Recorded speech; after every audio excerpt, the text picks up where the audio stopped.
Assalamualaikum warahmatullahi wabarakatuh. SD Muhammadiyah 1 Bandar Lampung. Hari ini kita akan belajar tema 3 benda di sekitarku, subtema 1 aneka benda di sekitarku, pembelajaran 1. Setiap hari kita melihat aneka benda di lingkungan sekitar. Benda-benda itu dapat membantu aktivitas kita sehari-hari. Benda di sekitar kita beraneka bentuk dan warnanya. Ada benda yang berukuran besar dan ada yang berukuran kecil. Ayo perhatikan benda-benda di sekitar kita. Bagaimana bentuk, warna, dan ukurannya? Benda-benda di sekitar kita. Apakah benda itu? Manusia, hewan, dan tumbuhan merupakan benda. Batu, gelas, dan buku juga benda. Dapatkah kamu melihat perbedaannya? Manusia, hewan, dan tumbuhan merupakan benda hidup. Sementara batu, gelas, dan buku merupakan benda mati. Benda adalah segala sesuatu yang menempati ruang dan mempunyai massa. Massa benda diukur dengan cara ditimbang. Manusia, hewan, tumbuhan, batu, dan buku menempati ruang. Benda-benda itu juga dapat ditimbang. Bagaimana membedakan benda dengan bukan benda? Apakah cahaya termasuk benda? Bagaimana dengan panas? Cahaya dan panas bukanlah benda. Cahaya dan panas tidak dapat menempati ruang. Cahaya dan panas tidak dapat ditimbang. Nah, sekarang coba perhatikan gambar-gambar berikut ini. Ada gambar panas api unggun, minyak goreng, cahaya lampu, ember, es, balon, suara, radio, dan hewan. Nah, dari gambar-gambar tersebut, manakah yang bukan benda? Mari kita perhatikan bersama-sama. Yang bukan benda ada panas api unggun, cahaya lampu, dan suara. Sedangkan yang lainnya itu adalah benda seperti minyak goreng, ember, es, balon, radio, dan hewan. Selanjutnya adalah sifat fisik. Ada 5 sifat fisik benda. Yang pertama warna, kedua bentuk, ketiga kekuatan, keempat wujud, dan kelima ukuran. Ukuran, benda yang ada di sekitar kita mempunyai beragam ukuran. Ada yang besar dan ada yang kecil. Ada yang panjang dan ada yang pendek. Bentuk, benda-benda di sekitar kita mempunyai beragam bentuk. Perhatikan bentuk-bentuk benda di bawah ini. Selanjutnya adalah warna. Benda di sekitar kita mempunyai beragam warna. Perhatikan warna-warna benda di bawah ini. Ada biru, abu-abu, ungu, kuning, orange, dan sebagainya. Nah, perhatikan benda-benda di sekitar kelas atau rumahmu. Kelompokkan benda-benda tersebut. Kamu boleh mengelompokkan berdasarkan ukuran, bentuk, ataupun warna. Mari kita kelompokkan secara bersama-sama. Kelompok 1, ada benda berwarna putih. Contohnya di kelas ada 1 lantai keramik, 2 buku tulis, 3 buku gambar, dan 4 papan tulis terakhir Eternit. Kelompok 2, benda berbentuk lingkaran. Ada yang pertama jam dinding, yang kedua bola, ketiga uang logam, keempat kompas, dan kelima tutup tempat minum. Dan kelompok 3 adalah benda berukuran besar. Contohnya ada yang pertama ada benda lemari, meja, kursi, rak buku, dan gedung sekolah. Apakah kamu pernah melihat benda-benda di bawah ini? Ada penggaris, biasanya digunakan untuk menggaris di buku tulis. Ada meteran, biasanya untuk mengukur badan saat membuat pakaian. Dan juga ada meteran yang biasa digunakan oleh tukang bangunan untuk mengukur. Tiap alat ukur mempunyai satuan. Perhatikan satuan pada alat ukur di bawah ini. Nah, di sini ada penggaris. Di dalam penggaris ini memiliki satuan.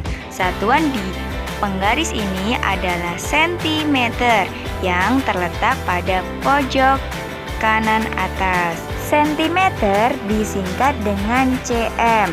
Nah, coba sekarang kalian lihat pada penggaris kalian. apakah satuan yang ada dalam penggaris kalian? Lalu pada alat ukur lain menggunakan satuan ukur apa ya? Mari kita cari tahu. Sebelum mencari tahu satuan ukur di alat ukur lain, kita belajar menuliskan satuan panjang.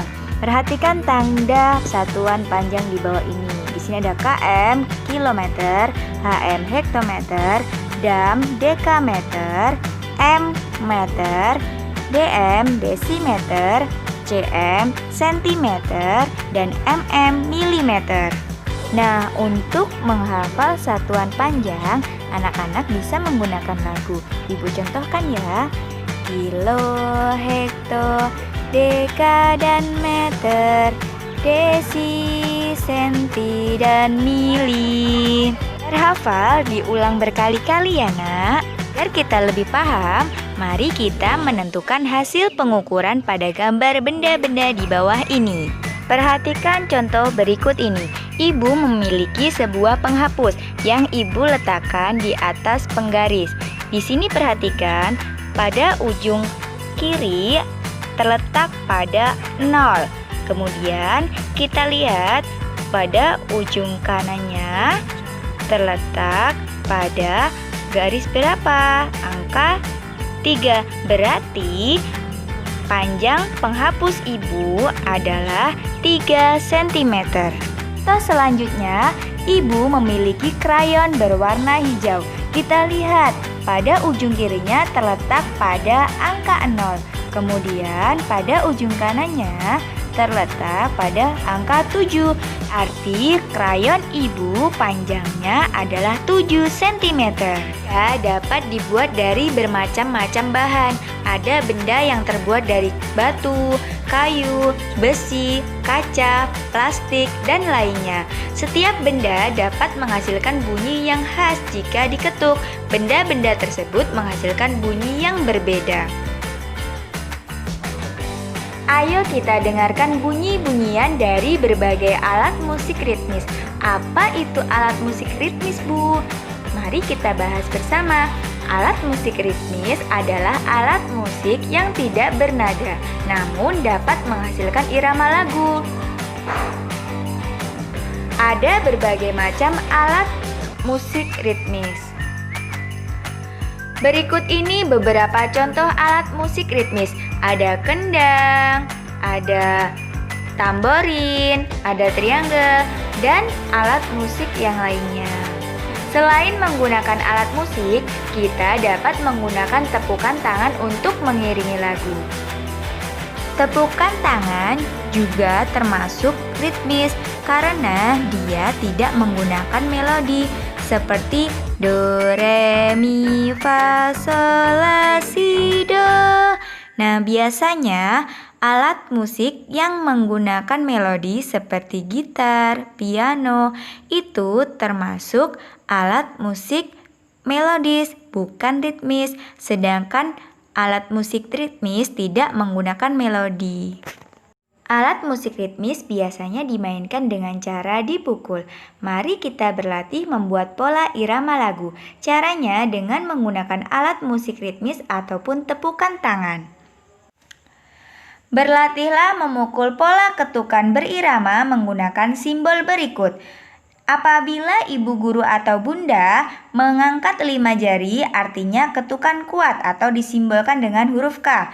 Apabila bunda mengangkat 2 jari, artinya ketukan sedang, dilambangkan dengan huruf M.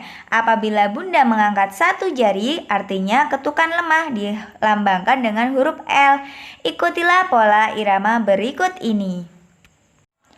Ketuklah sesuai pola irama ya nak. Pola yang pertama itu bunda mengangkat 5 jari dan 2 jari. Jadinya 5 jari artinya kuat dan 2 jari artinya sedang. Seterusnya, jadi dia polanya kuat, sedang, kuat, sedang, kuat, sedang. Pola kedua dan ketiga dicoba di rumah dengan bunda ya nak. Semangat solih-solihah. Alhamdulillah pembelajaran kita hari ini telah selesai. Tetap semangat, tetap jaga kesehatan, dan tetap belajar. Wassalamualaikum warahmatullahi wabarakatuh.